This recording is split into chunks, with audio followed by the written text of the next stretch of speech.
Oh, good afternoon, good morning, wherever you are. Kaiju Masterclass is back in session, and this is a very special presentation titled The Other Tsuburayas, Unraveling the Tsuburaya Family Legacy. We're very pleased to have this presentation brought to us by the great Kevin Derendorf. Just a few orders of business before we start. Kaiju Masterclass is ongoing all day today and tomorrow. Our full schedule of programming is available at kaijumasterclass.com. You can either check the schedule tab or the watch link on our homepage will take you directly to our YouTube channel where all this is going on. So please join us. I'm sure you'll find a variety of programming to interest you there. Welcome, Kevin. Thank you very much for being part of this again, Kaiju Masterclass. You're a Kaiju Masterclass veteran. Just by way of introduction, Kevin is a lifelong fan of Japanese genre fiction. He's the creator of the Mazer Patrol blog, which you can find at mazerpatrol.wordpress.com. He's the author of the book Kaiju for Hipsters, 101 Alternative Giant Monster Movies. He wrote a guest essay in the recent Daimajin Blu-ray set, which was released by Arrow Video. And you can find him at anime conventions, tokusatsu conventions, and he's a frequent guest on genre podcasts. Welcome, Kevin, and take it away. Hey, absolutely thrilled to be here and talk about, a subject that I think doesn't always get the all of the due that it is that it deserves, perhaps. And this is we're going to talk about the other Tsuburayas. So, we should all know who this guy is on screen right now. Maybe not if you read those captions, but this is not in fact Ishiro Honda. This is Eiji Tsuburaya, the Japanese god of special effects, and he's pretty well documented because he is an insurmountable huge figure in the world of Japanese science fiction. So he was honored with a Google Doodle recently, and he has a biography written about him, and so on and so forth. So I think that he's been covered pretty well, but what about the rest of his family? And Eiji Tsuburaya is covered so well that sometimes you'll get people kind of making false claims, saying things like, "Oh, he directed the original Ultraman," and like, well, he didn't direct, but his son Hajime did. Or, "Oh, he got involved with the Chayo company in Thailand," and well, Eiji Tsuburaya didn't, but his son Noboru did. So Eiji's three sons, Hajime, Noboru, and Akira, were all involved with Tsuburaya Productions, and they all had their own ventures and companies, and they have really interesting careers in the entertainment industry and are really important to the overall history of Tsuburaya Productions. So I thought it was maybe time that they got their due. And likewise, everybody knows about Tsuburaya Productions, the company that is responsible for Ultraman and Busca and all of these other iconic Japanese properties. But just like sometimes stuff gets misattributed to Eiji Tsuburaya, sometimes stuff gets misattributed to Tsuburaya Productions. So for an example, you look at the Masked Angel Rosetta, and that wasn't actually a Tsuburaya Productions production. That was Tsuburaya Eizo, or Metal Kaiser, which was Tsuburaya Dream Factory and not Tsuburaya Productions. But sometimes they'll just get lumped in together in the grand Tsuburaya talk. And I think it's worth noting, how these things all split out, and making sure that credit is given where it's due, and sort of separated where it's not due. A similar thing with the Bermuda Depths. The Last Dinosaur was actually a co-production with Tsuburaya and Rankin Bass, but the Bermuda Depths, while it had Japanese technicians on it who worked for Tsuburaya, was not officially a Tsuburaya co-production. So the idea is today we're going to really just talk about the Tsuburaya family tree and his descendants who all worked in the entertainment industry. And we really want to take a look at them, but then the various companies that they were involved with, and kind of entwined with and spinning off from the success of Tsuburaya Productions. Now, I want to give a couple of caveats. So first of all, there's a content warning. There's going to be some family drama. There's tragedies. A lot of the Tsuburayas died very young. There's going to be some scandals, and there's going to be some discussion of pornography because especially Akira Tsuburaya was heavily involved in the production thereof, and some of that content is going to be distasteful to certain people. So just caution where caution is due. Also, I want to say that I'm digging up what I can find, but these are all real people who led full complicated lives, and I am talking about a whole family tree in an hour, and there's gaps in what I could find. Sometimes there are pieces of the story that I'm not getting both sides of, so I want to make that entirely clear that there are entirely possibilities of things that I'm missing, and I'm definitely eager to hear if anybody has additional information. Please reach out to me. So just to give a quick overview, here we've got a really great photo that just shows Eiji Tsuburaya with his immediate family. Masano Araki is his wife, and then his three sons, Hajime, Noboru, and Akira, as well as Noboru's wife, Tomoko, and Tetsuo Kinjo, who is really sort of like an unofficial child of the family. He's I've seen many accounts that he was like a brother to Noboru. And I almost included him as a family member here. He also unfortunately passed away relatively young. But you can see sort of the overview here of Eiji and the three sons, and then their various children. We also have Eiji's brother-in-law, Shusabu Araki, who is Masano's brother, who was a Toho cinematographer, but we're not going to really talk about his story as much here. So let's start off with Hajime, who is Eiji's oldest son, and he is the guy that took over Tsuburaya Productions when Eiji passed away. Hajime has a long history in tokusatsu. He basically goes to the start of the kaiju genre because he worked on the original Godzilla in 1954, and he was a director. So he directed 7 episodes of Ultra Q, 6 episodes of Ultraman, 6 episodes of Ultra 7, 3 episodes of Operation Mystery, and is responsible for a lot of the kind of shots and calls and decisions that were made in the creation of the show. So like one of the contributions that he had was that he came up with the 2 people suits that you see in like Pestar and Dodongo. He was actually the voice of Ultraman in episode 1, and he wrote music for several of the shows under the pseudonym Kyoichi Azuma. And he really was.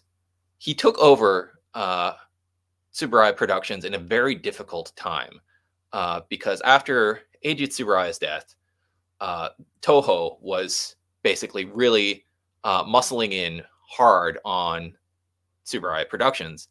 If you'll recall my panel last year, Toho and Tsuburaya have a long history together, and kind of Toho's view was, for right or wrong, that Tsupro was basically kind of their spin-off. And after Eiji passed away, Toho was really muscling in much more so.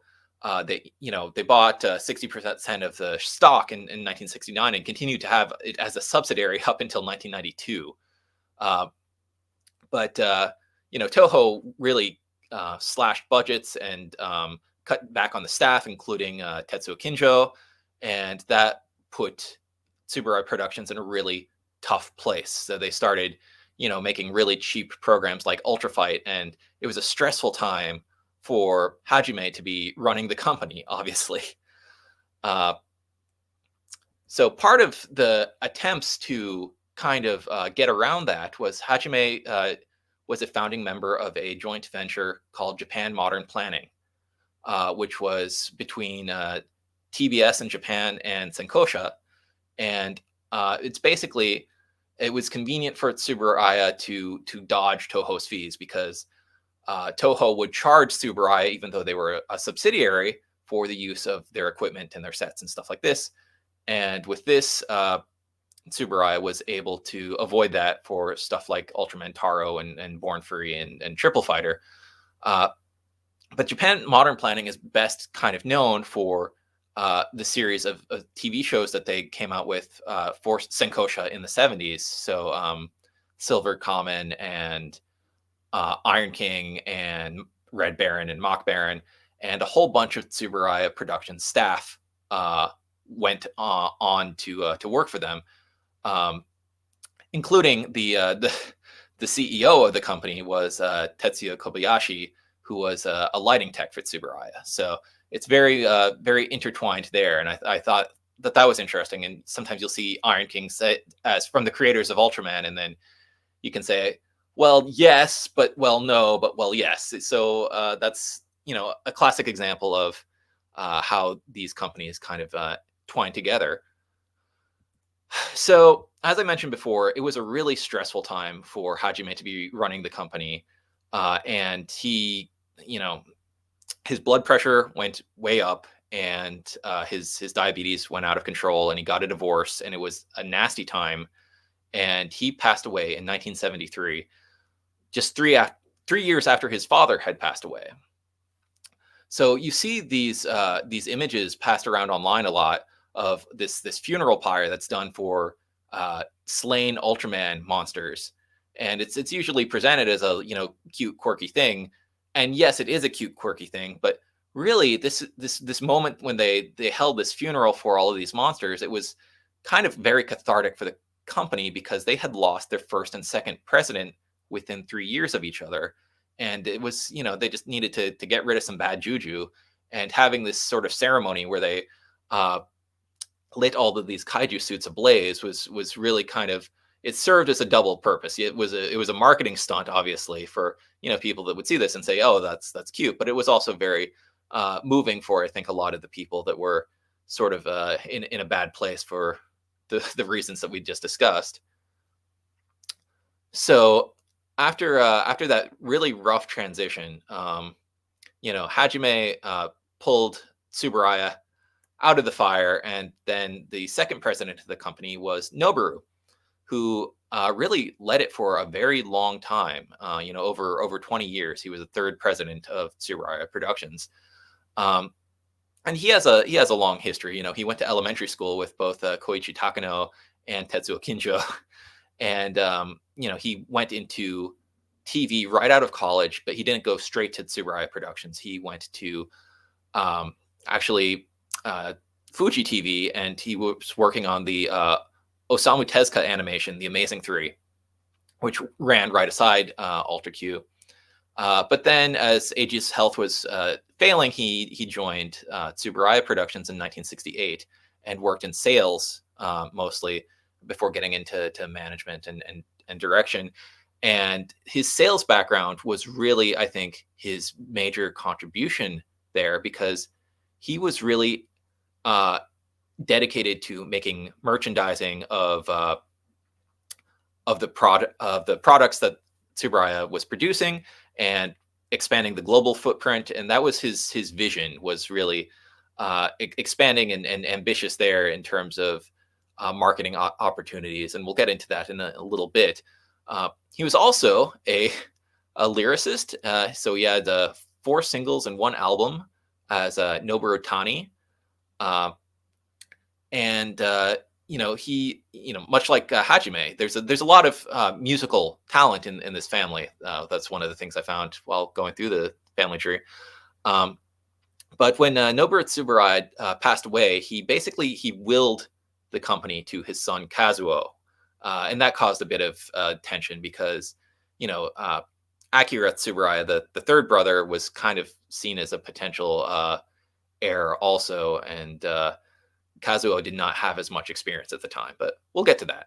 Anyway, Noboru is responsible for the founding of Tsuburaya Enterprises, which is a merchandising arm. So they basically they were responsible for a lot of the the vinyl figures that you saw coming out basically after 1968, and they worked heavily with Bullmark, for an example. Tsuburaya Enterprises was actually the company that purchased Tsuburaya Productions from Toho. So that's basically how they are involved there. And they were all merged together when TYO got the whole shebang in 2007. So they don't exist as a separate company anymore. But yeah, that wasn't the only thing that Noboru worked on. He also, as I mentioned, he was a musician. So he established the record label Tsuburaya Music, and they basically released a bunch of the scores and music related to the Tsuburaya production shows. They were later absorbed into TM Lab, which is now defunct. And Noboru also had an eye for the international. So he was responsible for setting up Ultracom, which was an American subsidiary of Tsuburaya Productions. And they're responsible for creating a Superhuman Samurai Cyber Squad, which, the Americanization of Gridman kind of aping the whole Power Rangers trend. And a lot of the stuff that you see from that early 90s period is all licensed by Ultracom. In the fandom, they're kind of controversial. They tried to get Ultra Fan, the fanzine similar to G-Fan, shut down, which was not a great situation PR-wise. And also they were kind of making some strange business decisions without consulting Japan, such as becoming the representatives for Shaquille O'Neal at one point. But in 1996, after Noboru's death, Ultracom shut down. And that was actually partially due to another international collaboration that Noboru had been involved with. And that is the Chayo collaboration. This is a long story. I think a lot of people are familiar with it, but we'll cover it very briefly. There's a former Toho employee from Thailand named Sompot Sands who approaches Noboru after Hajime's death, wanting to co-produce some movies in Thailand. This seems great. So Tsuburaya works on these two films, Jumbo Gaze and Giant, and Ultra Brothers versus the Monsters Army. And Chayo very quickly starts doing some shifty things, including they make an unauthorized Kamen Rider movie the next year without the permission of Toei. They re-released the movie, including more Ultraman footage that they didn't have the rights to. But, Tsuburaya Productions isn't that concerned. They let it slide for the most part. What's the worst that can happen? And the worst that can happen is that after Noboru's death, Sompot basically presents this document that says that the whole rights to the first 6 shows were handed over to him, and he has international rights to Ultra Q through Ultraman Taro. And he founds his own company called Tsuburaya Chayo in order to produce additional Ultraman content in Thailand. And this results in a number of legal battles over the years. So this is something it's widely documented. You can go check it out. Many articles about this whole situation, including also the creation of Corporation, which is from Sompot's son, which then licensed to a whole bunch of other companies, including Tiga Entertainment, who licensed to Golden Media Group, and they're responsible for the Shout Factory and BCI Ultraman DVD releases. And then to Blue Arc, who are responsible for the Chinese Ultraman movie recently. And the funny thing is, UMC and Sompot's own company, Ultraman Forever, actually got into a legal scuff with each other. So that's kind of a wild thing there. But if you see, for an example, these Funko Pops, the one on the left that's marked 31, that's licensed through Chayo, and the one on the right marked 764, that's licensed to Tsuburaya. So if you're concerned about making sure your funds go to your right party, that's how you can tell the difference.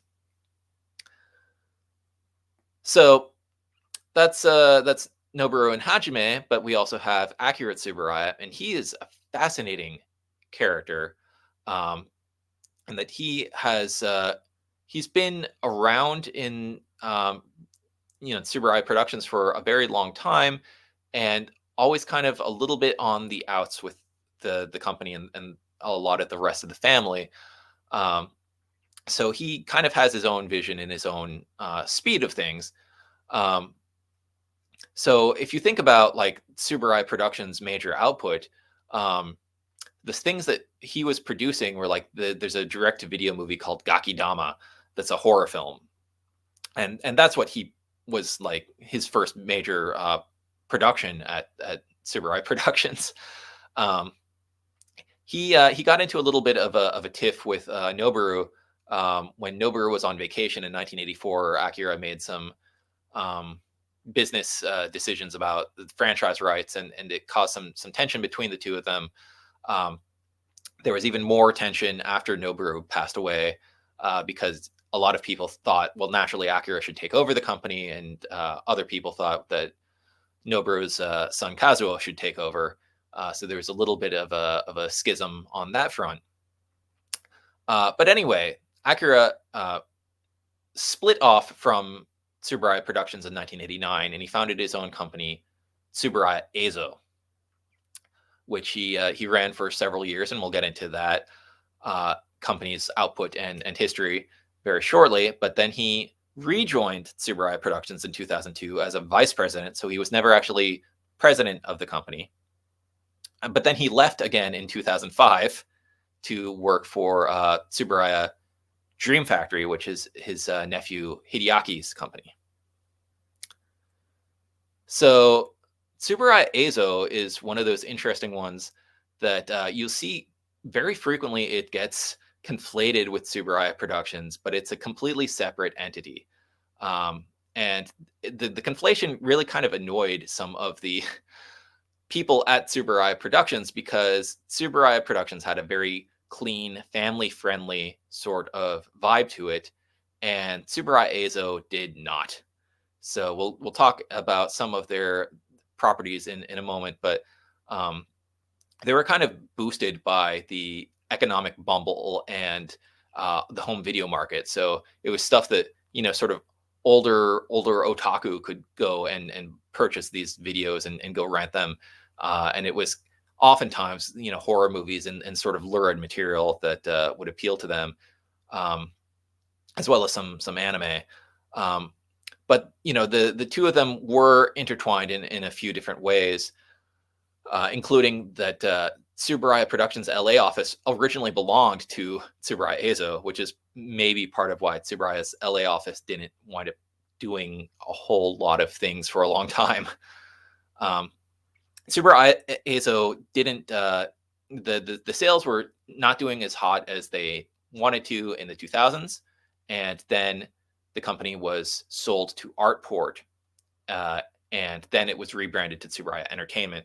But you'll still see a lot of times people listing Tsuburaya Eizo properties as Tsuburaya Entertainment properties, even though technically they are different. The whole case with Tsuburaya Eizo is wild in terms of it was losing money, so its assets were sold to Artport, who formed Tsuburaya Entertainment. Tsuburaya Entertainment then sued Tsuburaya Productions for 550 million yen because they were saying that their property was misrepresented when they bought it. This is probably due to the huge amount of debt that Tsuburaya Eizo had racked up when it was sold. Along the lines of that debt, Tsuburaya Entertainment actually owed Tsuburaya Productions a lot of money because of Tsuburaya Eizo borrowing that money from Tsuburaya Productions for the creation of Ultra Q Dark Fantasy. So you might have to think about that a couple times, because there's a lot of different companies involved there. And hopefully I didn't misspeak on any of that.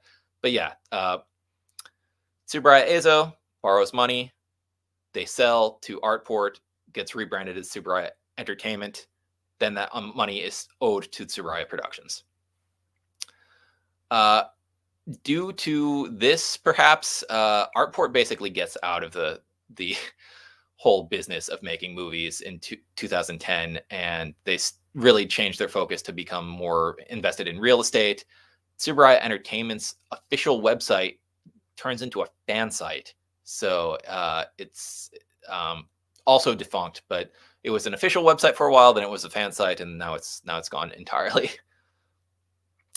But to kind of give an idea of how intertwined these companies are, there were actually a number of co-productions between Tsuburaya Eizo and Tsuburaya Productions, including the TV special Superhuman Detective Swatch, Ultra Q the movie, and Ultra Q Dark Fantasy. So if you're wondering why, say, Mill Creek doesn't have the rights to Ultra Q the movie and Ultra Q Dark Fantasy, that's because those aren't actually produced by Tsuburaya Productions.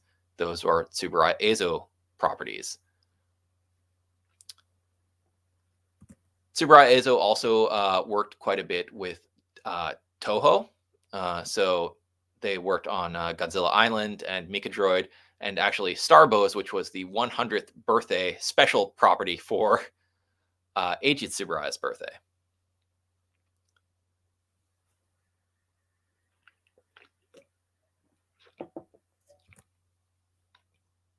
So they have a vast catalog, but it's mostly kind of low budget-ish direct-to-video type of movies, and a lot of horror, a lot of sort of exploitation type of stuff. So if you look, you can see things like The Skull Soldier, which is a sort of a dark superhero. Tale of a Vampire, which is actually a British movie directed by Shimiko Sato. Skyscraper Hunting, which is kind of a cool horror film. They had a cash-in on Jurassic Park called Powerful Jurassic World. Go Nagai is Oira Sukaban, aka Delinquent in Drag, the first movie adaptation of that they did. And then after the sale to Artport, they continued to produce movies as Tsuburaya Entertainment, but these tended to be even cheaper looking than the stuff that was made under Tsuburaya Eizo. So I think the most notable of these is probably Cat-Eyed Boy, because it was one of the early movies from Noboru Iguchi before he really took off as a mainstream cult director, if that makes any sense. Tsuburaya Eizo also made a number of television programs, including School in the Crosshairs movie, which also had a TV series, or Targeted School Messiah from the Future. They made a Shin Megami Tensei live-action TV series as well. So for fans of those video games, that's something that they might be willing to check out. Although, be cautious, some of the special effects don't hold up particularly well. They're best known for their late-night superhero shows like Masked Angel Rosetta and Vanny Nights. And the producer of that, Kazuya Harazawa, went on to create the Wecker franchise. And basically, you can sort of see Rosetta and Vanny Nights as being sort of prototypes for Wecker. The biggest franchise that Tsuburaya Eizo is really known for, though, is the Echo Echo Azarak movies. So this is based on sort of a classic horror manga about a teenage witch named from Shinichi Koga. The witch is named Misa Kuroi. But this has 7 movies and 2 different TV series, and was very well distributed internationally. So you'll sometimes see people in J-horror sagas talking about, Echo Echo Azarak or Birth of the Wizard or Misa the Dark Angel, and that's all Tsuburaya Eizo properties. Tsuburaya Entertainment actually produced 3 of the Tomie movies from based on the Junji Ito manga, and this is after Daiei stopped making them. So these are not the best of the Tomie movies; they're kind of the cheaper ones. But for fans of that particular franchise or character, it might be worth checking out. And they were actually talking about doing a Tomie versus Echo Echo Azarak movie in 2007, but that never manifested. So as we're talking about, cheap female-led monster movies, let's get into some of the sleazier ones. Tsuburaya Eizo is also known for a series of movies called the Siren franchise, which they made 4 of these and then 4 more of them under Takeshobo after they shut down with Tsuburaya Eizo. I haven't actually seen these. I've seen one particular screenshot constantly. Somehow it got into a press kit for Zerum, and I see this image of this naked woman with tentacles cited as being from Zerum, and I always got confused by that. So eventually I tracked down and this is from one of the Siren movies. So that mystery is solved. So I don't know if these are necessarily worth watching, but to each their own. Along similar uncomfortable lines as that, Tsuburaya Eizo also made a series of notorious direct-to-video movies called The Rape Man. These are porn films about a professional rapist. And the first one was actually directed by Ultraman director Akio Jisoji. These are so well known that they were actually name dropped on an episode of Law and Order SVU as just how disgusting can something get. They bring it up in Law and Order, so it's well known. I don't know if that's a legacy someone necessarily wants to have, but that's the way it goes sometimes. Getting into a little bit of lighter fare, Akira Tsuburaya seems like he really had an interest in getting into anime in a way that Tsuburaya Productions never really did, but especially with these collaborations with Leiji Matsumoto, he did several direct-to-video things as well as TV series, all within a very short period of time within the same TV programming block for kind of a cable satellite channel in the early 2000s. So these are all from Leiji Matsumoto, who was involved with Galaxy Express 39 and Captain Harlock and Space Battleship Yamato. So some of these characters are going to be familiar from those properties. But it wasn't just Leiji Matsumoto stuff. Things like Ken Ichikawa's Beast Fighter was made into a TV anime by Tsuburaya Eizo. Genma Wars, based on the Shotaro Ishinomori story. And then Mitsutaro Yokoyama's Babel II and Mars. These were adapted. These are kind of well known as very cheap early 2000s animation, and these are all throwbacks to properties from the 60s and 70s. So they tend to not be, if you're looking for reviews of them, what you'll usually find are things lampooning or kind of criticizing them because they have these dated art styles and oftentimes not very good animation. But if you're fans of these properties, they oftentimes have something redeemable to check out. There was other anime that was made by Tsuburaya Eizo, and there's really a wide range thereof, because you get things like Kapamaki and Fortune Dogs and Akiba-chan, which are all very like, oh, these are things that you can show to a preschooler.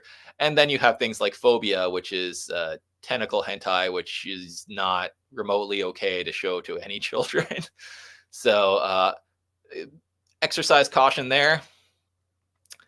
Akira Tsuburaya produced some other revival type of stuff outside of Tsuburaya Eizo. He was just involved with a bunch of production committees for an example, the Barum 1 anime and the Demon Lord Dante anime, and as well as the live action Kazuo Ume's Horror Theater, which was an anthology that had a lot of interesting directors working on it. And also, he was involved with an attempted live action American remake of Lion Maru called Samberlion. And you can find some clips of that on YouTube. It doesn't look great, but it's definitely interesting to think about what would have happened if there'd been a recent live action American remake of Lion Maru featuring some Power Rangers actors in it. And I will say also that a lot of Akira Tsuburaya's productions are available in the US. So if you're interested in checking these out, it might, in fact, be easier to find a lot of these than a lot of the Tsuburaya Productions things. So But moving on, we've covered sort of the first level of descendants, and let's get into the second level of descendants with Eiji Tsuburaya's grandchildren. So now we get into Kazuo Tsuburaya, who was Noboru's oldest son. He was an English major. By all accounts, he didn't actually speak English that well, and that might be part of why there was the whole issue with the Chayo contract, is that he didn't look over it as well as he perhaps should have when things were going south after Noboru's death and the Chayo document came out. But he was basically primed for succession for the company. As I mentioned before, it was basically willed to him. And he was, interestingly enough, the fourth and the eighth president of Tsuburaya Productions. So he was the fourth after Noboru, but then he also dismissed Shigeki Oyama, who was a Toho guy that had taken over for a while, and became the eighth president again. And he remains an honorary chairman to this day.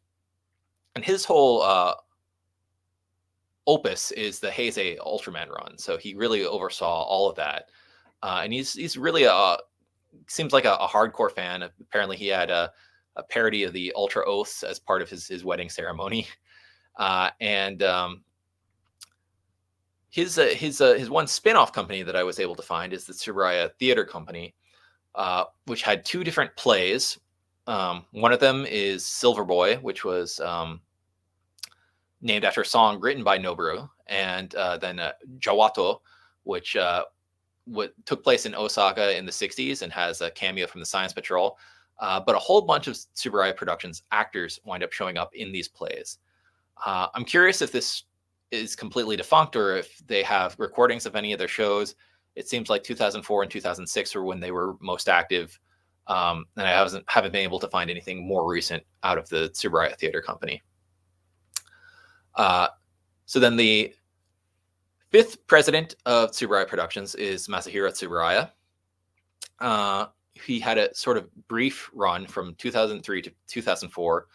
And his whole situation is very awkward. Basically, there was a high-profile sex scandal where he was involved with the sexual harassment of female employees, and it was all over the newspapers in Japan, and it was very awkward and uncomfortable for the company. But it might have been because of the sex scandal that he was put in charge in the first place. Basically, there were some people within Tsuburaya that really wanted to have somebody that they would be able to blackmail as the president. So they arranged for him to come into power, but he wouldn't have that. So he went ahead and fired the people that were going to blackmail him. They leaked the information about his sexual misconduct to the press, and then he wound up stepping down. So it's kind of not a great situation overall, and he wound up having to pay 1.7 million yen in civil litigation about it. Then we get to Hajime's second son, Hideaki Tsuburaya, who is also a controversial figure in the fandom. And basically, he joined Tsuburaya Productions after working for Bandai, and that actually helped with some of his endeavors within the company, as we'll get to in a little bit. He was dismissed after Ultraman Nexus underperformed, and I don't think he took it particularly well. He's been distanced from the company quite a bit ever since the 2007 transfer to TYO. So he founded his own company, Tsuburaya Dream Factory, and he wrote a tell-all book called Ultraman is Crying, which really airs a lot of the dirty laundry that Tsuburaya Productions has out there available to the public. You can see him in this image here with his book. Also, controversially, he is an advocate for UMC. He claims that Tsuburaya Productions bribed the Thai courts in favor of a favorable outcome, and he thinks that Japan should not be trusted to market Ultraman internationally, and that they should be friends with Sampo. And those are hot takes if I've ever heard them. So within Tsupro, he worked on Tsuburaya Communications, which was basically a marketing arm. And they released vinyl figures, a lot of reissues of Bullmark stuff for limited high-end collectors market stuff, and then also a lot of P Productions properties were issued on Laserdisc via Tsuburaya Communications. So things like Ambassador Magma, aka Space Giants, or Monster Prince. These were all issued on Laserdisc by Tsuburaya Communications. I've heard that they later became Yamanaya, but I'm not 100% sure about that. So take that factoid with a grain of salt. From there, after leaving the company, Hideaki formed a new company called Tsuburaya Dream Factory, which was completely unaffiliated with Tsuburaya Productions, but hired Akira Tsuburaya as well as Ishiro Honda's son Ryuji Honda and some other people, and they were Japanese staffed but Shanghai based. They had an office in Tokyo, but their endeavors were really on the Chinese side of the market. They tried to get a show off the ground called Metal Kaiser, which did not particularly take off. They initially planned to run it for 52 episodes, and then when they couldn't find investment because the Japanese investors were not really keen on investing in something out of China, especially if it was the brainchild of the people that had kind of flopped with Ultraman Nexus. And then the Chinese side is also a little bit wary of Japanese projects, and it was just really complicated to have people flying back and forth, and there were communication issues, and it was not particularly well thought out as an endeavor. So the 52 episode run was slashed back to 13. They only got 9 of those episodes made, and then only 3 of those episodes were ever released. So it's fair to say that Metal Kaiser did not end that well. And then Hideaki basically retired from the company. But it still exists. It got renamed from Tsuburaya Dream Factory to Tsuburaya Yume Kubo.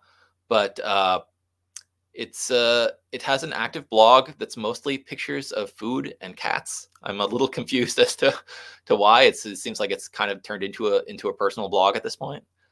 They also had a planned series called Panda Kingdom, which again trying to take on the Chinese market, but that didn't gain any traction either.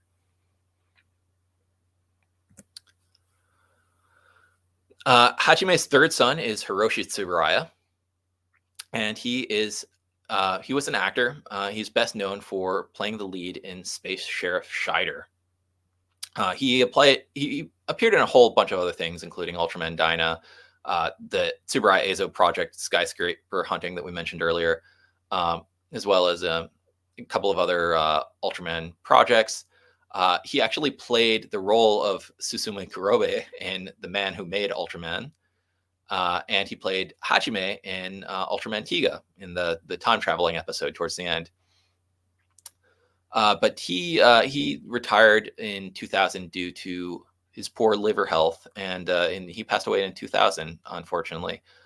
And his friend Hiroyuki Konishi actually dedicated the role of Hyuga in Ultra Galaxy to him. And he didn't start a company himself, but started for him was the Tsuburaya Productions Entertainment Club, and he became a manager thereof. And they basically represented a bunch of talent, including Kenji Sahara and Bin Furuya and Noboru Tsuburaya. Basically, they closed down in 2007, and those assets were transferred to TM Lab, and from there to VIF. Speaking of talent, we've also got Hitomi Yuki, who is Hajime's daughter, and she is a singer. So she has been involved with several prominent anime, including Eden of the East, Transformers Beast Wars Neo, Zion, and Submarine Super 99. Sometimes she's credited as Hitomi Yuki. More recently, she's been credited as Hitomi Tsuburaya. And she's really traveled the whole world. She lived in Syria, Saudi Arabia, and the UK. She took a break from music for a while, but is back as of 2017. And she founded a group called Enavant. And they have done some other music, for say Alien 9 and Nono-chan, handful of other anime. So that's Hitomi Yuki along with Hitman Reborn's Ichinen Yamazaki and Monster Hunter 2's Yasuo Sako. So that's a kind of neat musical group. And that's not the only idol, because Akira's daughter, Yuko Tsuburaya, is also a singer. So she debuted in 1988 and had 10 singles and 2 albums. She was a voice actress in a couple of anime, High Speed JC and Kendaichi Case Files. She did the theme songs for those as well. And she retired in 1999 and actually married one of the Tsuburaya Productions employees. So keeping it in the family from that perspective. So that's really the family tree, long and short of it. There's a couple of other one other company that I want to bring up just because it's really kind of interesting, is that we've got this company Build Up that was absorbed into Tsuburaya. Usually it was companies spinning off from Tsuburaya, but Build Up was created by Junya Okabe and produced a whole bunch of independent things. And basically they wound up getting absorbed into Tsuburaya Productions with the TYO acquisition in 2007. And Okabe was made a vice president of Tsuburaya Productions when that happened. But then later, Okabe left and he wound up founding a new company called Blast. And hey, what does Blast make? They made this movie called Bravestorm. And if you'll notice, the characters in Bravestorm are the ones from Japan Modern Planning, the company that Hajime made to get out from Toho. So it all comes around at the end of the day. I think this is really, really neat and fun. There's a couple of other Tsuburayas out there that are perhaps not related. We have this actor, Fumihiko Tsuburaya, who he appeared in Buska and in Gridman. As far as I can tell, he doesn't have any relation to the family. There's also a manga author named Ippei Tsuburaya. This was actually a pseudonym for Masashi Hashimoto, who was really just trying to cash in on the boom that was started by Ultra Q by adopting this Tsuburaya name, and Ippei, who is a character from Ultra Q. So he wrote a bunch of kaiju manga under that pseudonym.